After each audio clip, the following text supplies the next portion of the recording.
we've discussed this quite a few times, but apparently it's not. I think it's from brain damage. I think a lot of the people. I remember when I was at Walmart and I met that gentleman with the lady that was from China that they lived together, and that he said, she works with people with disabilities and people like Sheldon on the Big Bay area, and a lot of the people at White Sands that do the scientific work and stuff are disabled. They're mentally and emotionally disabled. And it's like I had conversations with Stephen Hawking when they gave me Hawking in Sierra Vista. And he didn't have the voice like this when we talked. It was just normal conversations. British accent, I wasn't really paying attention. We were just talking, and we were having time. And he got really upset with me because right off the bat, the thing, because we talked about physicality. And of course he was like, you're a genius. I was like, well, I didn't see myself as one. I was like, well, yeah, I'm pretty smart. I'm a pretty smart cookie. I'm intelligent, but most of it just comes from my faith that gives me just uncommon common sense, right? And so we were sitting there talking about stuff, and then I explained to him basically that he was the cause of his own disability, his own disease, his own immune system, his own physicality. Okay? Because we make choices and we what we perceive as evolve over thousands of years through making choices, and then having choices through the life's eternal and grace is infinite, Adam, Moses, David, Jesus, John. So you perpetuate the same kind of physicality and over time, which he knew. I knew he knew. Okay. Well, because of my genetics, my injuries, where Kawhi Leonard gets the injury and he's out for a year. I get it and I'm out for 3 weeks, and then I compensate and hurt the other one. But then I'm back up to full, we're hunter-gatherers, and Grace is good shepherds, farmers, okay? You get put out of business too long, it's hard on your wife, you end up dead, right? So if you're a healthy person, and you're healthy to the planet, the trees and rocks could speak, they would say it too, then you have the capacity, okay, because you love to survive better than survivors, okay? And so love is what sustains me. And love is what makes me brilliant, a genius, what makes me healthy, which makes me able to, I can survive stuff that, the whole thing with the COVID, I was out I got sick on a Tuesday and I had to be back before Friday. Okay. So I had COVID like Freddie Freeman. Okay. And I got sick on Tuesday and had to be back to work by Friday, or I'd lose my job because I didn't have $1,000 for the emergency room because I had no health care benefits because they were fucking me over. And Rockefeller would explain to me, they'll do this, they'll do that. And I was like, okay, so, well, I'll just rely on me. Lonely place to be, so I learned to depend on me. I decided long ago. But the thing is never to walk in anyone's shadow. I don't walk in Jesus' shadow. I walk in the light of his love. I'm like, Charlie Pratt, let me live, let me in the light of his love. I don't hide in the shadows. Like that Smitty guy in Sierra Vista talking to me about my beloved Muhammad, who's this, and it's just because it's the spirit of your nephew. And you always stick up for your nephew, and he doesn't stand up for the Lord's Prayer either. He's full of shit. None of your nephews do. It's like, they don't have to, Dad, or Oral's doing it for him. Yeah, but that's, who's daddy? Who's flossing? Who's Boston? From LA to Boston, right? So they don't have to. And so in order to keep a comfortable lifestyle, but it's not comfortable. Gabe lives in a carbon emission cesspool in Linda and Jerry's house that they bought in town that, it's going to keep them sick unless we park all the cars, bars, and whirls and do what Earl says, right? They live right in the center of carbon emission cesspool cruises, sisters like Pancha and Lawrence. Okay. I live here on the orchard. Yeah, because because of decisions I made. Okay, Stephen Hawking. Okay. We're millions of years in the making. Okay, because of decisions that were made and actions that are being done. I'm in this situation. They're not helping me. They're not helping me and Dad. If I took the $2 million from the Temple of Set Illuminati, we'd all be living in the Gila right now, which is a better ecosystem than the orchard just north of just the ranch just north of Tucson, Ava Maria Morales, right? Look at all those jewels, money's not real. And watch those commercials with, love is a diamond, love is a diamond. You've got a rock people are willing to kill for on your hand, right? And you call that love. Okay, Kathy Bates Matlock.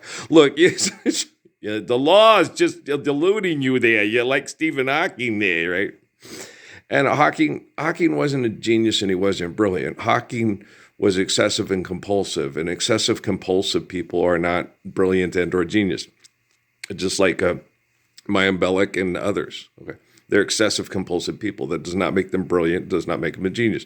Because you take something, you torture it, you break it down to the finest minute detail, and then you study the finest minute detail, and then you manipulate it.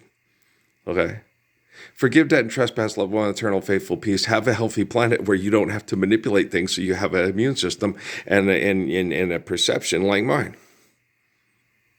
Whoopie doopie, you're genius. Do you get it? Okay, so it's not hard. I was watching the football game. Eddie George was coaching Tennessee State there. Another HBCU guy using the HBCU to get to the big paycheck at the big schools. Yeah, he's just following his buddy Prime's path. Stand up for the Lord's Prayer. All you assholes have to do is stand up for the Lord's Prayer. Okay, I did all the work.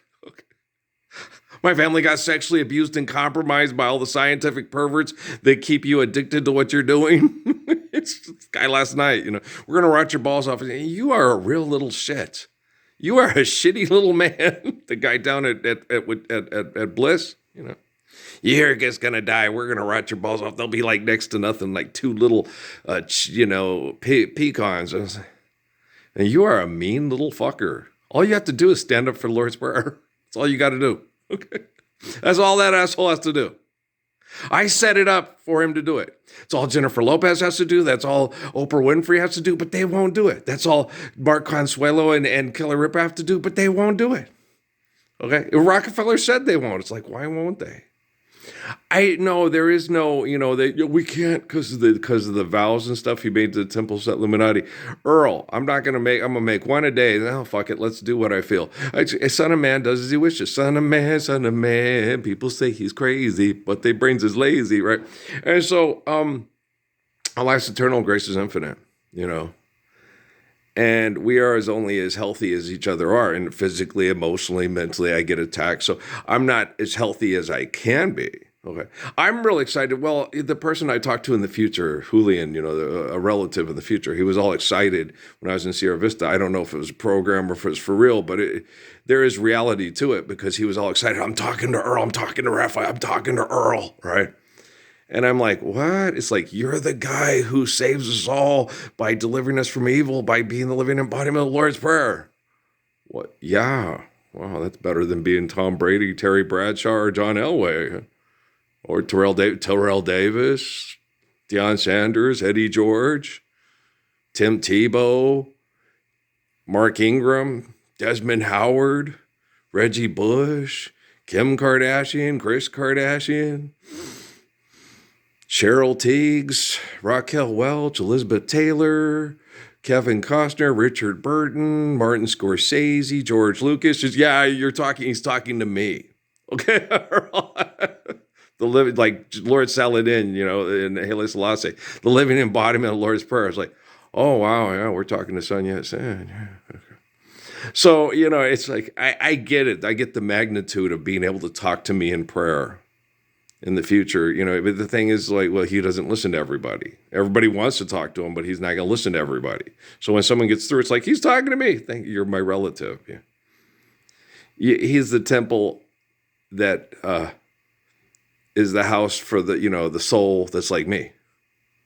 So it's like me talking to Jesus and Saladin. Saladin was grumpy. He was a real pain in the ass when we first talked to him. Right off the bat. Haile Selassie was a lot nicer. He kicked my butt immediately and then stood up for me. And I'm like, I love you. You're so sweet. I love you. I love you so sweet. He's very sweet. He's one of the sweetest people you've ever met in your life. Oh, he could kill you faster than Steven Seagal's ego. With his bare hands. Okay. Yeah. Just like with me, with asshole last night from Bliss, I could kill you fast. Just like that kid in the parking lot at Thomas Brannigan Memorial. I like killing people. It's fun. It's like, I could kill you right now with my bare hands. It would be like snapping a twig. And you're going to divorce this pretty girl. And all your cohorts at Fort Huachuca took my roly-poly little chubby cute wife with a good heart, but not too smart, and fucked her, passed around in chat rooms, and then laughed at her and sent her back home to me pregnant. And didn't care if Crumb lived or died. And wanted to get the people of the Mormon church to see if I would have let it be aborted. Yeah, we went down with the money and stuff, and because her and Yorga were going to go get an abortion. We went down to Tucson to get an abortion. No one would abort the baby because it was too late in the stage in the state of Arizona to abort the baby. I was happy. Some of the people in the Mormon church were happy. The other ones, he went to go get it aborted. It wasn't me getting it aborted. Me and that couple talked out in the waiting room.